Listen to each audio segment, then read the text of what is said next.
Welcome to the Configure Price Quote podcast. My name is Frank Sohn and I'm the founder of No CPQ Consulting. This podcast is 100% focused on Configure Price Quote, also known as CPQ, and will provide you useful insights into this topic. My guest today is Kristina Harrington, founder, president, and chief operating officer of GenAlpha. GenAlpha is a company of technology and aftermarket gurus that's based in Wisconsin. The company has around 50 employees, and Kristina lives with her family in Big Bend, Wisconsin, and has 20 years of business experience. Welcome, Kristina, to the CPQ podcast. Hey, thank you, Frank. So wonderful to be here with you and your audience. Very excited to have you and very excited for Ron Guttini to provide the tip to invite you to the podcast. But I mentioned that you have these 20 years of business experience. Tell us what you did before you joined GenAlpha. Sure. Prior to GenAlpha, I actually worked in manufacturing for a manufacturer of mining equipment, underground and surface mining equipment. And I was responsible for growing the aftermarket and growing our installed base, so selling new equipment to customers around the world. I had a unique opportunity during my time in manufacturing to both travel and live and work abroad. So that took me to Canada, where I spent 2 years up in with our North American friends in Canada. I spent a lot of time in the oil sands, but I was the director of aftermarket for all of our Canadian region. Then I came back to the United States here, just out of South Milwaukee, Wisconsin. I was the director of aftermarket parts. And then we had a project that took me to Brazil. I lived and worked there for 18 months and also in Lima, Peru for 2 years. So a lot of fun traveling and rolling out our strategic plans throughout our subsidiaries around the world. Very exciting. So one question I have to ask on this one is, since you spent quite a couple of years outside of the US, what were the one or two most important learnings that you took from that? I think, coming from corporate and then going to the subsidiary, I think what I first learned most important was how important it is to listen to the customer. So I really enjoy being customer facing. And sometimes when you're back at corporate and you have to navigate through either, whether it's through dealerships and distribution networks or it's your own corporate subsidiaries that operate globally, sometimes you miss that opportunity to be right there in front of the customer and really get that sense of urgency and responsibility to meet the needs of the customer. It's very different when you're on the front lines of the customers asking you questions, particularly in the aftermarket, because when it comes to aftermarket, that typically means there's a problem. Either a future maintenance activity needs to be planned, or the machine or equipment is down and it needs to get operating again. So just that sense of responsibility and relationship building on the customer front lines is really important. And then the second thing I'll say is that, especially living and working abroad where I didn't always speak the language fluently, I had to really be good at all the other senses, reading body language, paying closer attention, asking follow-up questions to make sure that I was understood or that I understand. So that communication was another really important learning for me that I think I've taken into my career. Excellent. I think that's a very good point. Now, I think you have been with GenAlpha since 2013, correct? That's correct. We formed the company in 2011. So as part of, being one of the original founders, we've been around since 2011, but originally we were just building the product. 2013 was when we actually got our first customer. Excellent. And what do you consider the most exciting part of being now in this product configurator and e-commerce space? Oh, I think it's so timely right now that because change is underway. So, I really think the way that business will be done in the future when it comes to aftermarket parts, the purchasing of new equipment is going to look very different than it has traditionally. The traditional way in which we do business as manufacturers has been done that way, has been optimized for many years. And now with the advancement in technology and the new customer expectations, there is just this speed at which things are changing. And for me, that's what's really exciting, is that I get to be at the forefront of that change, and I get to digitally enable sales teams, customer service teams, and these end customers or dealer partners to ease the process of doing business with a manufacturer. So to me, that's what's really exciting. Excellent. And we will talk about the products and services that you offer much more in a minute. But before we do that, I want to ask you a question that I ask every guest on the podcast, and that's, what do you like to do when you don't work? Sure. Well, here in Wisconsin, we're just in Vernon County. It's just outside of Milwaukee, Wisconsin. We're on 5.5 acres. So we have a small hobby farm. We raise chickens, we raise ducks, we have bees. We've planted over 50 fruit trees. We've got a really big garden. We're actually going into planting season here in another week. But that's what I do when I'm not working. So I get to put my hands in the dirt and really grow things. We share our produce with the community. So down at the end of our drive, we're at the bottom of a hill. We have a farm stand where it's totally on your honor system. We put our fruits and vegetables out there for people to come by, and the eggs from our chickens and ducks, and they help themselves. And it's been really rewarding for us to really integrate with our community. We've been here for about 7 years. We had community-supported agriculture initially, but then COVID came and we kind of had to reinvent things, and that's how we moved to the farm stand, and it's been really wonderful. So I do that in my spare time, and it keeps me quite busy. Wow, very cool. So you're also having a marketing campaign for that, like the Harrington Farms, to sell all this, or that's a little bit more low-key? Well, it's called Two Girls and a Farm, and they actually, you can find us at twogirlsandafarm.com if anybody's interested, but it's pretty neat. There's a local station here in Wisconsin called Public Station, and they have a program called Wisconsin Foodie, and we were recently in an episode in the latest season. So we got a little extra attention because of that, and that was really fun for us. Wow, that's very cool. And that's definitely a first, Kristina. So I will have the link for that one for all our listeners in the show notes so they can look this up. Very cool, and thanks for sharing that. But then let's go ahead and let's talk a little bit about GenAlpha. What products and services do you offer? Sure. So today, our solution is called Equip 360, and really it's designed to be a 360-degree view for owners, operators, and those who maintain equipment over its lifetime. So we started the company as an eCommerce, e-catalog, and analytics solution. So it's enabled over Wi-Fi. It's hosted in the cloud. And it really helps in the identification of parts to make doing business with the manufacturer on the aftermarket side much easier. Recently, we expanded into warranty and RMA and product configurator, which is really what brought us into meeting you, Frank. So we just released our product configurator in February of 2022. And we're really excited. It's come as a result of customers who do business with us today saying, this is great. Now I have a place for my customers and my dealer partners to come to ease the process of doing business.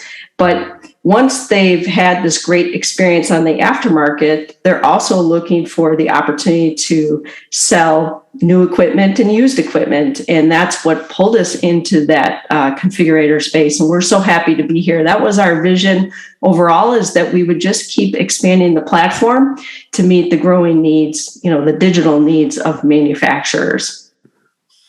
Excellent. And I will ask you more about the product configurator and e-commerce in a sec. But first, let me ask, what industries do you focus on in this aftermarket?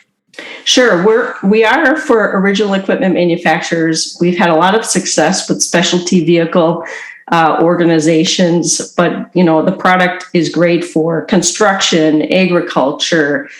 Think about medical devices, any industrial products.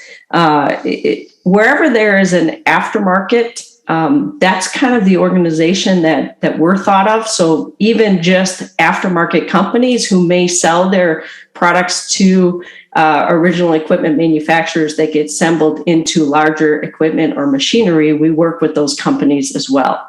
Excellent. And you focus on specific customer sizes or revenue sizes? Sure. So, what's unique, because our product is highly configurable, we have customers who are $10 million revenue generating customers to large enterprise organizations that are $1 billion plus. Obviously, the ROI for each organization is going to be slightly different. One of the unique things about us is many of the larger organizations that we work with, Frank, are companies who have multiple brands. These large manufacturers over time have typically acquired other organizations, which mean they have multiple ERP systems. They're manufacturing goods in multiple locations. We've really created a seamless and consistent process for customers to come in to a single interface, but be able to interact with all of those systems behind the scenes through our APIs and other things. So, that's really where we're focusing today. And location-wise, you're focusing mostly on North America today? Yeah, mostly North America and Europe. Certainly, our customers are doing business globally. So our product, when customers engage with us and they build their URL using our GenAlpha solution, it is available wherever Wi-Fi is available. So they have customers operating South America, North America, INAMI, and so on. So certainly, globally, the product is available. And what are generally the top 3 capabilities that your customers ask for, especially concerning product configurator and e-commerce? Yeah, really what they're trying to do with the product configurator. So when they've made identifying parts easier, they've made the ordering of parts easier, and that post purchase, right? So order status, tracking, invoice, whether it's paying an invoice or getting copies of an invoice, all that can be done through a product like ours.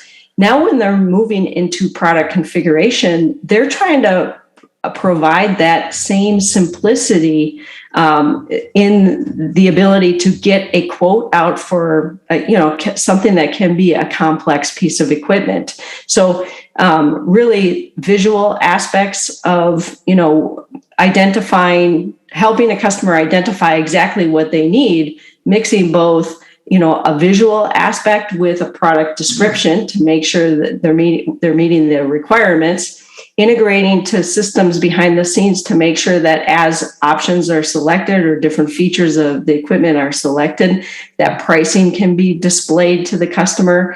And then a great output file, whether that be the ability to create a quotation that is then stored and they can review that quotation over time or share that quotation with others for budgeting purposes. So it's really that timely ability to get something quickly so that they can prepare for their budget and then eventually convert that to an order, especially for customers who have purchased a complex piece of equipment in the past and now they want something very similar. So it's taking what features were selected in the past and building upon those very quick and easy for that next quotation and order. And my next question is concerning implementation. Who is implementing your solution? I guess at this point in time, you're probably implementing it yourself. Is that correct? No, that's correct. We do. We're a full service agency where we do everything together with our customers. Typically, that starts with a discovery session where we really define a clear scope of what's needed. We like to ask a lot of questions about current state processes and how they do business. We like a lot of show and tell. We want to see how things are working today, so we can, help our customers transform that into something digital.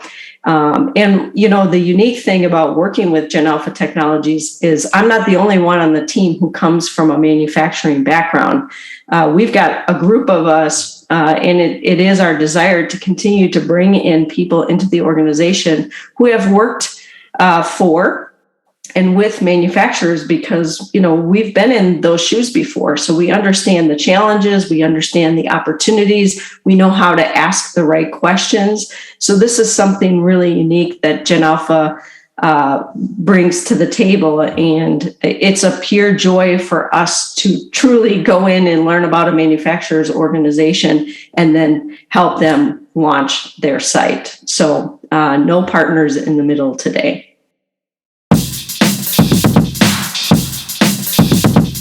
Novo CPQ Consulting helps you with all CPQ related questions. For example, we help customers to find the best CPQ solution for their business, and we help customers analyze their current business process to determine if and where CPQ can help. Here it's important to point out that we are 100% independent and always look out for our customers first. This means for us also that we don't get paid by any CPQ vendor for providing them new customers or for any other services. We are focused on our customers and always provide the best available information to them. We also help system integrators to improve their services, and we offer the only CPQ industry subscription that provides monthly CPQ news and trends. We have many other services, so check it out today at novocpq.com. Send me an email to frank.sohn@novocpq.com to learn how we can help you with your CPQ questions, and keep us in mind when you look for 100% impartial CPQ advice.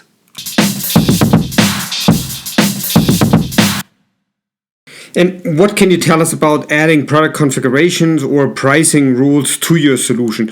Who is typically doing that, business or IT, and how complex are the rules that you can handle? Yes. Okay. Great question, Frank. So we can handle lots of different rules and complexities. And as as people start selecting options and the rules behind those options, there can be hundreds of thousands of variable configurations that are available. So our customers maintain that data. We give them a tool in order to do that. It's a very easy tool to learn from, but we would expect, a product management group or a sales team, maybe somebody within finance as well, to be able to understand the different variations and rules of their products and to keep that updated in the system. Now, we do have APIs available. So if customers are currently using their ERP system for their various configurations, we can actually, integrate to the ERP system to pull the data that already exists, all the options, all of the available rules that are existing, the pricing, any availability as a machine is built. And what we're doing is we're just making that more customer friendly. So in the absence of a customer using another system in the back end, like an ERP, we have an admin tool where they can keep that updated. So they're either updating the ERP system or they're updating the admin tool. Or unless they have a back-end CPQ system that they might have been using that's not customer facing, we could also integrate to that. We haven't needed to do that to date, but that's certainly an opportunity for us. And one follow-up question on this one, Kristina. So the people who maintain the tool, is that more on the business side or more on the IT side? Typically, it's the business with us. Actually, IT has very little involvement post-implementation for our solution. They are there through the integration requirements because the ERP system with all of our current implementations is the safe source for all, part numbers, assembly numbers, parent-child relationships, all price availability, order creation, all that is handled. We just push and pull data, a mix of, web services and batch processes, or real-time calls to get information. So the integration is where the IT team is involved, and that's usually a one-time effort in the beginning of any setup. And then you're working again with that product management team or those who are responsible for the configuration of a product, and they're the ones maintaining that piece. And what ERP systems do you integrate with? I guess SAP, Oracle, any others? Yeah, SAP, Oracle, JDE, Epicor, Infor, Sightline. There's a bunch I'm missing. We even have an integration to an old bond system. But yeah, there has been no integration that's prevented us from moving forward with our customers. So we're integrated with most major ERP system. WorkWise is another ERP system that we just integrated to as well. Excellent. And you're also integrating with any CRM system, customer relationship management systems? Salesforce is predominantly used by our customer base. Now, I will say that Salesforce is typically also integrated, or any CRM system is typically also integrated to the ERP. So if we're pushing files to the ERP, sometimes they're picking that information up from the ERP and they don't need a direct integration. So even with our customers who have CRM systems enabled, as long as those are already integrated to the ERP, sometimes they don't need to be integrated to the storefront because all the data is right there in the ERP, from the store to the ERP and then the ERP to the CRM. And do you see any customers asking for more capabilities regarding real-time analytics, like asking for suggested price, upper or lower limits of the price, something like that? What are your customers interested for regarding data analytics? Sure. Today, for our customers, typically what they're looking at is who's coming to configure, what are they configuring, do they save the configuration or do they turn that configuration into a quote? They're always curious about the conversion. So actually, did it turn into an order, and did that order happen through the website or did it happen offline? So our analytics are typically around those things. Now, we pull pricing from the ERP system. All of the assemblies and any parts would have pricing that would reside in the ERP system. If it's not a real-time call, it would be data stored in our database that comes from the ERP system at batch interval frequencies according to whatever our customer might need.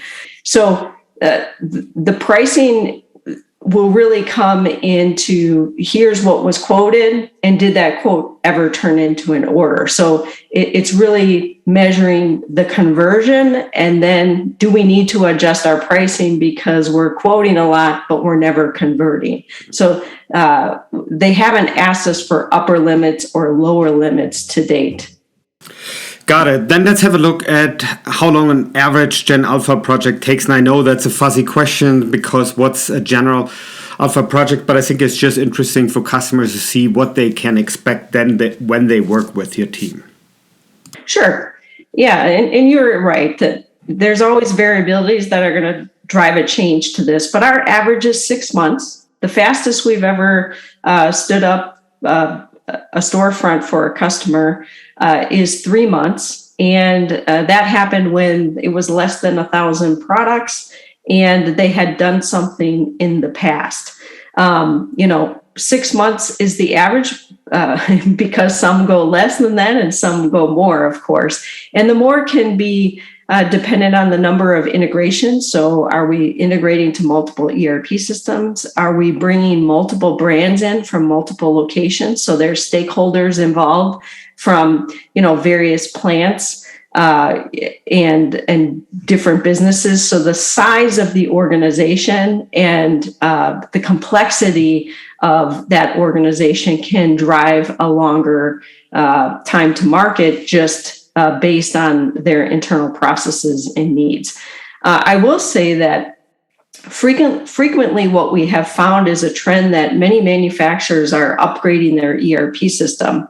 And we find that they come to us right after that ERP is upgraded because now they think the ERP is ready with its own open APIs to enable a lot of the talking between the various systems. So sometimes an ERP upgrade in the middle of something can delay things, but we find that we move much faster than our customers. But that's more natural because we have a software solution that is ready for them. For anybody who's doing this the first time, they might need a little bit time to mature to be ready for a full e-commerce and product configurator rollout. Customers who might already have something and they're replatforming to our solution, they're more advanced. They have their data stored in various locations. They've worked on their data in the past. Really, we're just pulling that in to the new environment, and that can be something much faster. Great. And then let's have a look at a couple of other capabilities which are adjacent to CPQ, not necessarily CPQ, right? So, and I'm talking about things like omni-channel capabilities, price optimization, visual CPQ, billing, Internet of Things, and stuff like that. I was just wondering how interesting these capabilities are for your customers.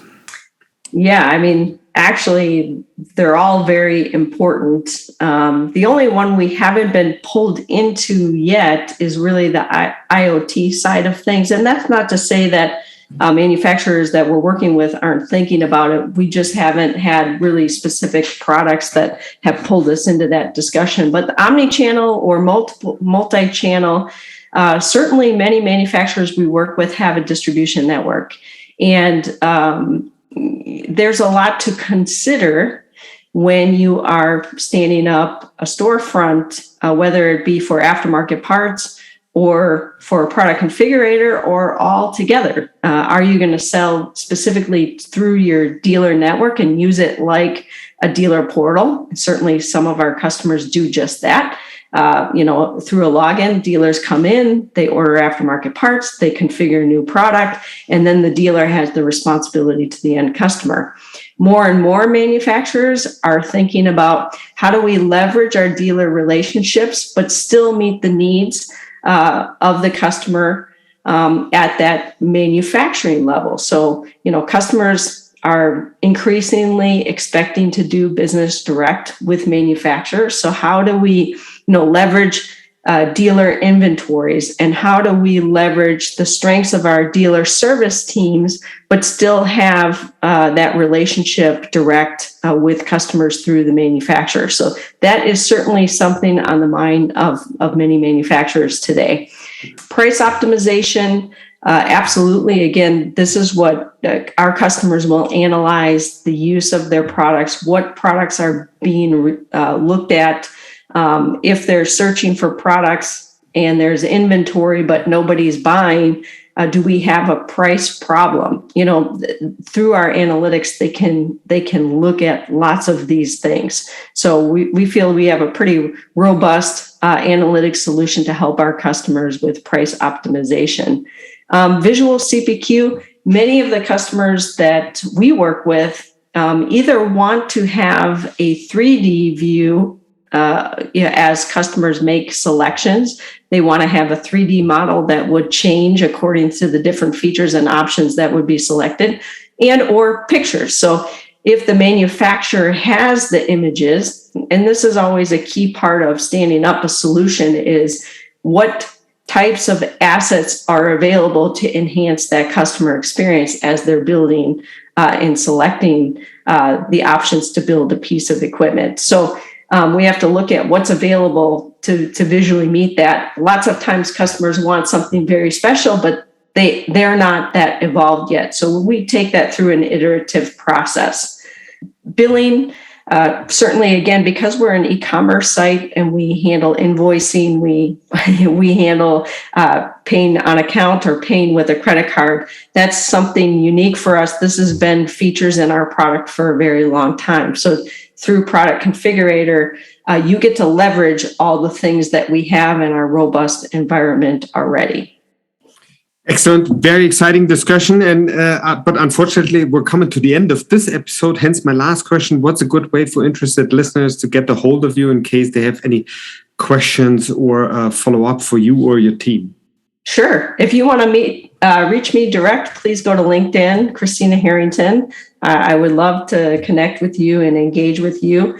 Also, you can visit our website at genalpha.com. That's GenAlpha.com. And there's a lot of resources there for everybody to check out. We are actively doing podcast webinars and blogging with lots of different, always trying to be very educational because we know this is a growing space. So I encourage listeners to check out our resources. Excellent. We will have all this information in the show notes. Kristina, thank you very much for making time for the CPQ podcast today. Thank you, Frank. Appreciate the opportunity. I'd like to thank everyone for listening and hope you learned something interesting today. If you like the podcast, please go ahead and rate it on iTunes or share it with your friends and colleagues. In the meantime, you can find us online at www.novocpq.com. So long, everyone.